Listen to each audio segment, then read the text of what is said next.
ideia que seja coerente, né, sobre toda essa questão da consciência negra. Bom, nós vivemos no Brasil, não é isso? Esse é o país no qual nós vivemos, não é isso? Todo mundo está ciente disso? Então, o Brasil tem uma história, né? Aliás, todos os lugares possuem essa história, né? E a história do Brasil é uma história complicada. Quando a gente olha para ela, a gente percebe que é uma história muito dura, é uma história complicada, uma história delicada, né? Nós passamos por um processo de colonização. Todo mundo já estudou isso aqui? Lembra? Tinha os índios que viviam aqui nessa terra, e aí chegaram os brancos, os portugueses, europeus, lá vieram de navio, e aí começou o processo que a gente chama de colonização do Brasil. Todo mundo entende o que significa colonização? Bom, para quem não se lembra ou não sabe, ainda não viu isso, bom, os europeus que vieram para cá, eles vieram para cá com uma única ideia na cabeça: explorar esse lugar. Tudo que havia aqui, que poderia ser utilizado para desenvolver ou obter lucro, tudo que desse dinheiro, eles arrancariam daqui, levariam e fariam dinheiro com isso. Este processo causou muitos problemas. Em primeiro lugar, quando eles chegaram aqui, eles não estavam sozinhos. Os indígenas já habitavam aqui. Os historiadores chegam a dizer, a afirmar que existiam 6 milhões de indígenas vivendo aqui. Hoje, quanto nós temos? Alguém sabe dizer? Quantos indígenas ainda temos vivendo aqui no Brasil? Não, calma, gente, nenhum não, pelo amor de Deus. Ainda existem indígenas no Brasil, ainda bem, são poucos. Os historiadores mais otimistas falam entre 700 e 800 mil. Ou seja, extermínio de quase 90% da população indígena durante todo esse processo de colonização do Brasil. E como para produzir toda a riqueza que eles queriam, plantando cana-de-açúcar, minerando para conseguir fazer ouro, para plantar cana, para plantar café, para produzir os produtos que eles iriam vender na Europa, a mão de obra dos indígenas não foi bastante. Os indígenas, logicamente, não aceitaram essa condição, não estavam confortáveis com essa condição, se rebelaram, houveram várias batalhas, muita guerra, muita gente morreu, muitos indígenas principalmente. Os indígenas tinham uma dificuldade muito grande. Eles não tinham anticorpos para sobreviver a todas as doenças que os brancos trouxeram com eles. Então, muitos indígenas foram contaminados pelas doenças, gripe, varíola, rubéola, todas essas doenças que os europeus trouxeram para cá. Então, a população indígena diminuiu drasticamente em muito pouco tempo. E os portugueses, os brancos, queriam lucrar. Então, o que eles fizeram? Eles perceberam que era preciso trazer mais mão de obra, mais gente para trabalhar. Só que como eles queriam lucrar, eles queriam muito dinheiro, logicamente, eles não queriam pagar por esses trabalhadores. Então, eles começaram a sequestrar africanos lá na África, lá no território deles, pegavam aquelas pessoas, acorrentavam em porões de navios. Essas pessoas vinham acorrentadas nos porões dos navios. A viagem durava mais ou menos 3 meses. Então era uma coisa muito terrível. Imagina, em 3 meses acorrentado no porão do navio. E essa não era a pior parte. Porque quando eles eram literalmente descarregados desses navios, eles eram leiloados e vendidos. Como se fosse, sabe celular? Celular. Então, pessoas eram vendidas como esse celular aí, como se fossem meros objetos, cara. Isso aconteceu por quase 400 anos no país. Esse é o Brasil que nós vivemos. É por isso que a gente precisa de um dia da consciência negra, é por isso que a gente precisa falar sobre racismo, que é uma coisa que está presente no nosso ambiente, no nosso mundo, às vezes até na nossa família, até hoje. É um assunto difícil, é um assunto duro, é um assunto espinhoso, eu sei, mexe com as nossas questões mais íntimas, não é isso? Quem aqui já sofreu bullying pela cor da pele? Levanta a mão, por favor. Quem aqui já sofreu bullying pelo formato do cabelo, pela textura do cabelo? Acontece, não acontece? E meninas, o que vocês têm a me dizer? Acontece, não acontece? Infelizmente, acontece, a gente sabe. Porque principalmente nesse processo de quase 400 anos de escravidão, além de usar essa mão de obra dos africanos que foram trazidos para cá, e logicamente dos filhos desses africanos que viveram aqui, toda a cultura africana, inclusive as pessoas, como eu disse, foram totalmente discriminadas durante 400 anos, cara. Ser negro não era visto como uma coisa boa, a cultura negra não é interessante. Os negros que vieram para cá, contra a própria vontade, arrastados, sequestrados, eles tinham as suas crenças, a sua religião, a sua maneira de ver o mundo, as suas roupas, todos os seus costumes, a sua maneira de comer, o tipo de comida, tudo. Eles viviam de outro jeito lá na África. Quando eles chegaram aqui, tudo isso foi tirado deles. Tudo isso foi negado a eles. Entende? Então, a nossa cultura segue até hoje o padrão dos brancos. Infelizmente, até hoje, a gente ainda tem que resistir.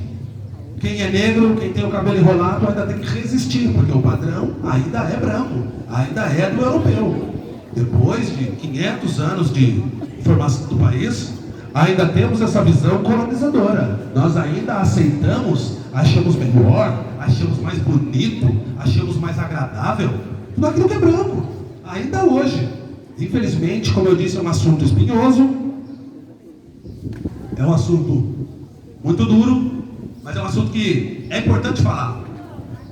A gente, quando pensa em consciência negra, está falando justamente em todo esse período de luta, de resistência, dessa necessidade de se fazer aceito, de dizer, eu estou aqui, cara, eu existo também. A população brasileira hoje, atualmente, segundo as estatísticas, as pesquisas, é de 54% de negros e pardos, mestiços, mulatos, chame como quiserem. 54%. Todo mundo aqui já estudou porcentagem? Quem não estudou ainda significa, de 154, os negros são maioria no Brasil, cara. Quando a gente liga a televisão, a gente vê isso?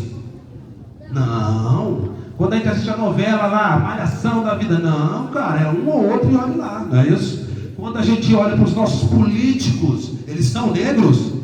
Não, cara, não é isso? A gente tem uma distância muito grande ainda. Ainda existe uma preferência muito clara, ironia, né? Clara e branca, palavras são bem similares, né? Que estão ligadas ainda a essa visão de que só aquilo que veio da Europa, só aquilo da matriz europeia, é que é a coisa boa, é que é o legal, é o que a gente deve incentivar. Então é importante a gente analisar que existem no Brasil várias culturas diferentes. As pessoas são totalmente diferentes aqui. Aqui nós temos uma matriz muito grande de etnias, de raça, de cor, de cabelo, de religião, de tudo. Não dá para dizer que uma é a melhor, que essa ou aquela é a melhor. Todas são melhores, mas nenhuma é melhor do que as outras. Então, eu acho, eu como ser humano, como homem negro que sou, é até meio triste para mim chegar aqui e ter que falar para vocês, olha, existem os negros, eles estão aí, mas é uma coisa que se faz necessária, principalmente nos dias de hoje. A gente percebe que o Brasil, não só o Brasil, mas o mundo talvez, está vivendo um momento de muito ódio. A gente não consegue mais dialogar, a gente não está conseguindo se entender, a gente não está mais conseguindo olhar nos olhos uns dos outros. É só ódio, é só bullying. Quem aqui já sofreu bullying aqui na escola? Pode levantar a mão, gente, sem vergonha. Hoje é o dia. Hoje é o dia de discutir isso. A gente tem que falar, as coisas devem ser faladas, a verdade deve aparecer. Agora eu quero, por favor, quem já fez bullying com alguém? Levanta a mão, por favor. Quem já fez? Quem é a pessoa que faz o bullying? É isso. Acho que esse é um assunto que deve ser discutido também. Tem tudo a ver. Obrigado, pode baixar a mão. Muito obrigado. Obrigado pela coragem. É o seguinte. Todo bullying é gerado através do preconceito. Todo bullying nasce de você principalmente olhar para a característica física de uma pessoa e colocar apelido nela por causa disso, discriminar ela, não é isso? Não é isso? Não é isso que é o bullying? É o que é feio, é o que é gordo, é o que é negro, é o que é baixo demais, é o que usa óculos, é o que tem cabelo de tal jeito. Bom, se a gente parar para pensar, todo bullying, qualquer bullying, é ridículo, é patético. Diminuir as pessoas pela aparência que elas têm é uma coisa medíocre, é uma coisa que não funciona, que não serve para nada, que não alivia ninguém. E principalmente o pessoal que faz o bullying, gostaria de dizer que é o seguinte: Todo mundo tem sentimentos. Então, se você se sente mal quando alguma coisa ou alguém te machuca, te maltrata, te magoa, não leve isso para os outros. A gente percebe que no ambiente escolar, eu já passei por isso, o que acontece é que a gente acaba reproduzindo isso. Se alguém vai me chamar de uma coisa, eu vou chamar de outra. Quero dividir com vocês a minha experiência pessoal, tá? O meu nome é Maurício, como eu disse, eu tenho 32 anos, eu sou casado, a minha filha está correndo por aí, ela lá, Érica, linda. E assim, quando eu passei pela escola, foi uma das coisas mais traumáticas. A minha experiência com a escola foi horrorosa. Mamãe e papai me batizaram de José Maurício, e conforme eu fui crescendo, ganhei até um apelido carinhoso na família. Até hoje eles me chamam assim, de Tito. Quando eu cheguei na escola, já na primeira série, já logo de cara, eu não era o José Maurício mais, e muito menos o Tito. Quase todo mundo que olhava para mim dizia: ô macaco, ô neguinho, ô buiú, ô tizil, negrinho do pastoreio. Isso é horrível, gente, que triste. O negrinho do pastoreio era o pior, sabe por quê? Para quem não conhece aí, é uma espécie de figura folclórica do Brasil, tá? Vou contar para você entender. Quando alguém pensar em chamar alguém de negrinho do pastoreio agora, pense como é triste. O negrinho do pastoreio, na verdade, era uma criança escrava. Uma criança que era obrigada a trabalhar e nem recebia um dinheiro por isso. Era só trabalhar, e se não trabalhasse apanhava até morrer. Então esse garoto, ele era muito peralta, muito sapeca, igual a minha filha. E o que acontece? O dono, né? Olha que loucura, olha o que eu vou dizer, ele era uma pessoa que tinha um dono. Olha que loucura, Brasil, vivemos aqui, é assim. O dono da fazenda, que por consequência era dono dele, sempre batia nele, porque ele era muito peralta. Até que um dia ele desperdiçou algum material, leite, alguma coisa desse tipo. Não me lembro direito a lenda, mas é bem pesada, é isso. Então, como o garoto trouxe um prejuízo real para o patrão, para o dono da fazenda, o dono encheu ele de pancada, espancou o garoto, e quando ele estava agonizando já, ainda jogou, deixou ele em cima de um formigueiro, para que as formigas terminassem de matar o garoto. Então é isso. E aí, depois de morrer, o espírito dele à noite aparece nos campos, monta nos cavalos, causa tumulto na fazenda. Por isso, negrinho do pastoreio.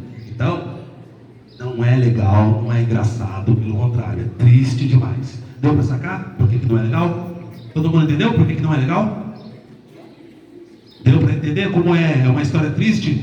Carrega toda essa marca de tristeza do Brasil, desse drama, de toda esse histórico de crueldade, de violência, que acaba explodindo aqui, né? É o tipo de coisa que se repete, é o que eu disse. Não sei se vocês têm acompanhado aí, mas agora, no dia 10, não é isso? Dia 10 de novembro, um jogador de futebol, Tyson, ele saiu daqui e foi jogar num time grande, o Dínamo, não é isso? Quem gosta de futebol aí? Então, não é isso? Dínamo, conhece o Tyson? Então, você ouviu a história? Para quem não acompanha aí, esse jogador, ele é negro. E aí ele foi jogar lá com um outro time, o Shakhtar Donetsk, dois times grandes, dois times europeus lá jogando, e ele foi discriminado. A torcida fez barulho de macaco e gesto de macaco para ele. Ele se revoltou, pegou a bola e chutou na direção da torcida. E o que aconteceu? Ele foi expulso do campo, cara. Porque nem ter a coragem de se rebelar, de protestar contra a injustiça, ele não poderia fazer. Foi considerado o ato dele como falta de atitude desportiva, falta de fair play. Ele não poderia nem reclamar. Vocês lembram que um tempo atrás rolou com o goleiro do Santos também, o Aranha?